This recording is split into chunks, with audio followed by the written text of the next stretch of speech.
Here we go with the Tri-State outing. Knicks post-game show. Memphis tonight. Ja Morant, as good as advertised, with 23 points.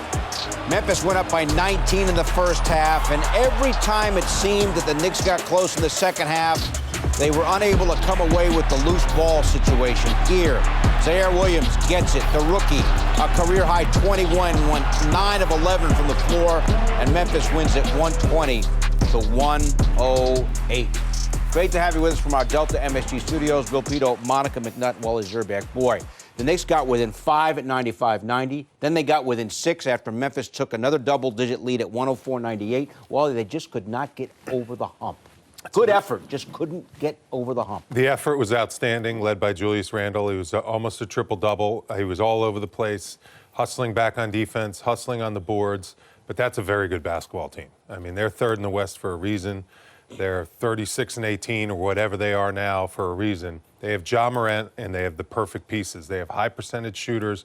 They have 2 big men that are elite. Jaren Jackson is becoming an elite big man. Their core at that age, Monica, they're going to be really good for a long time. Yeah. Bane's young, Dillon Brooks is young, Ja Morant's young, Jaren Jackson Jr. is young. They have a lot of young guys. And Zaire Williams, that's just one you can't explain. Hello, Because Zaire. on the season, his player efficiency rating is 7. It's not good. He shoots 24% from 3, but he just decided to put it on a show at the world's most famous arena. He did it. Are you going to brag that you liked Memphis last year? Listen, Come on now. Come on, Monica. We are here. This is the home team broadcast. I'm not going to brag that I could see it coming, but I will say that I think what has impressed me, because they are so young, even at this stage in the game, they make you pay for every mistake, and sometimes not even mistakes, but they capitalize on bounces. How many times tonight did we see balls get tipped out and then they wind up in what is essentially an offensive rebound / assist into making the Knicks pay from behind the three-point line? And so I just think for as much as they are well documented to be a team that has averages 17 points in transition and makes teams pay, they turn teams over at 10 steals per game, they also can crush you in the half court. Like, the balance is just, whew, that is a very good team. Tell you what's interesting is the pace. I mean, Memphis had 16 fast break points, but the Knicks had 18.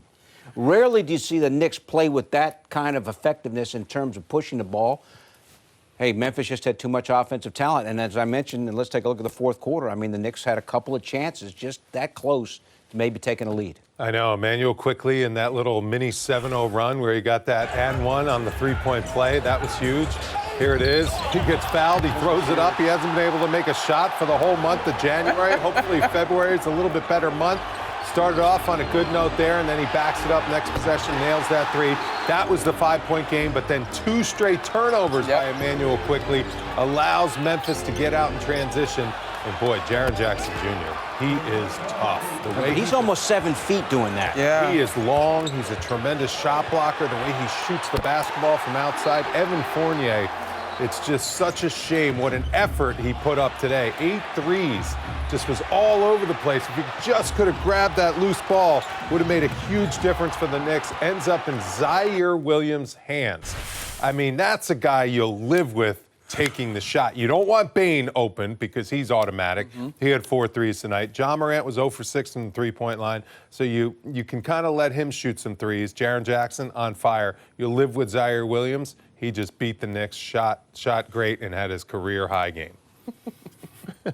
I mean, seems to be happening to the Knicks this year, right? This year is the place. Yeah, these lesser-known guys come in and just have a day. Anunoby. What? What's going on? Anyway. Mitch played well. Yes. Mitch had 8 blocks. His career high is 9.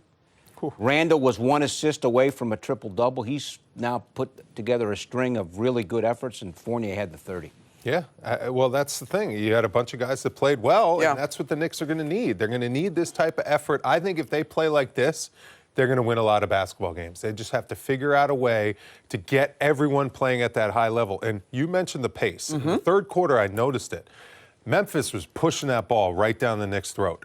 Make or miss, the Knicks were back on the other end of the floor. They were shooting quick. They were not settling for half-court opportunities because they know Memphis' defense in the half-court. You don't want to go up against it. You want to try to attack them. Oh, Wally, but we've been saying that. We've been saying that all year. We've been asking for this team to figure out ways to get some easy baskets. And I'm not going to say that playing transition basketball with the Memphis Grizzlies is easy per se, but in terms of one-on-one skills, the guy that can just go and get you a bucket has not emerged for this team this year. And so the two things that I liked the most today from the Knicks' performance definitely was the pace, and I think the competitive energy. I don't necessarily agree with Julius getting tossed courtesy of 2 techs, but in terms of some grit, some toughness, some identity about this squad, some swag, like some pride, these are things that we've been clamoring for all year, and it can't be solely predicated on a good team coming in. Like, they're about to go on the road. They need to pack this attitude with them, make sure that everybody got extra pairs of this attitude, and go try to get some wins on this road trip. Load up the suitcase. Yeah, man, come on. Last 3 games for Fournier.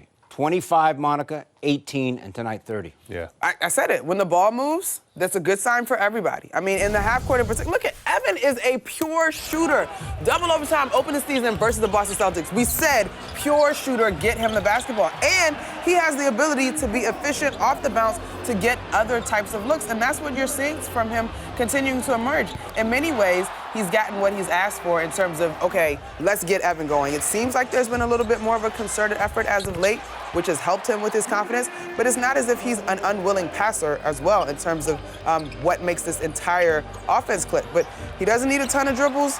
He's got great touch around the rim on that floater. The three-point shooting is well documented. And again, when Evan's going, to me, you have to close out to him, and so then the ball can move. It's more space for Julius. It's more space for RJ. Like, more of Evan getting the ball early. Man, it's fun to watch a shooter when they get going like this. Come on now. Come on. Isn't it fun to watch that? Come on. You know, you get him an open look, and you're his teammate, and you know there's no doubt about it. What if you're the shooter, though? Going in. You know, you can speak to that. It's a great You feeling. can't speak to that. What you mean? Speak to Don't it. do that. You're off this island. Threes at Georgetown. You're off this island.